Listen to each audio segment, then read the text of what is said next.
Le 13 juillet 1938. Monsieur l'abbé.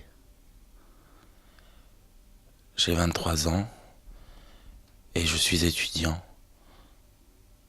Alors que j'avais une dizaine d'années, peut-être 11, je ne sais plus, je m'amusais fréquemment avec un camarade. Un jour, notre amusement consista à se toucher les jambes. Et à un moment, je sentis une sensation très agréable. C'était un plaisir charnel.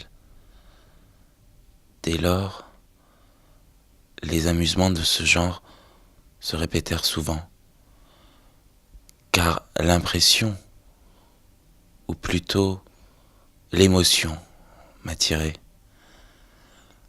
À cette époque, j'ignorais absolument les problèmes de la génération et de la pureté que j'ai appris beaucoup plus tard. Le premier d'ailleurs bien avant le second.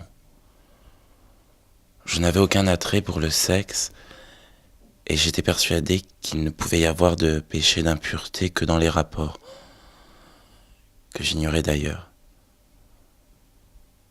Aussi je continuais en toute liberté dans ma mauvaise habitude, continuant pendant de nombreuses années des attouchements sur les jambes des garçons.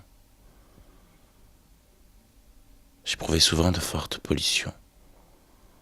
Je ne comprenais pas pourquoi. Je n'ai jamais été porté à toucher les parties sexuelles proprement dites, pour lesquelles j'éprouvais une grande pudeur. Je n'ai jamais éprouvé d'attrait pour les parties du sexe féminin. Un hasard, il y a 3 ans, a contribué à m'ouvrir à un prêtre en confession.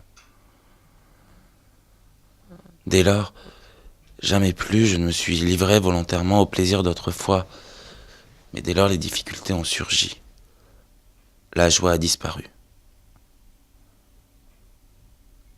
De plus, une malencontreuse fatigue cérébrale, due à des idées obsédantes, est venue briser mes forces et déraciner mon courage. Je perdais absolument confiance en moi. Pendant plus d'une année, j'ai été excessivement malheureux. Des scrupules augmentaient mes peines. Je n'avais qu'à voir ou à penser à un garçon pour qu'immédiatement, tant je craignais de tomber dans un péché mortel, j'éprouvais une sensation de volupté.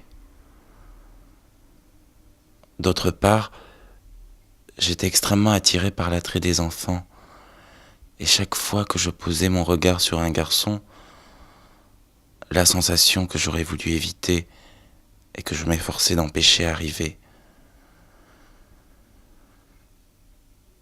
Cette situation s'est bien en partie modifiée, mais je suis loin d'être satisfait. Si je regarde, ou même si je pense aux parties dont je vous ai parlé, je sens un mouvement charnel. Mon désir le plus ardent est d'arriver à ne plus éprouver de plaisir charnel pour ces parties qui en soi ne devraient naturellement pas exciter le plaisir de la chair. Je comprends qu'on éprouve une sensation de volupté envers le sexe, car la nature le veut ainsi. Mais je ne devrais pas en éprouver pour les parties en question. Je dois pouvoir m'en corriger, car c'est contre nature. Il est vrai malheureusement que l'habitude est, comme on dit, une seconde nature. Voilà, monsieur l'abbé, ma situation, et je vous suis extrêmement reconnaissant de bien vouloir vous occuper de moi.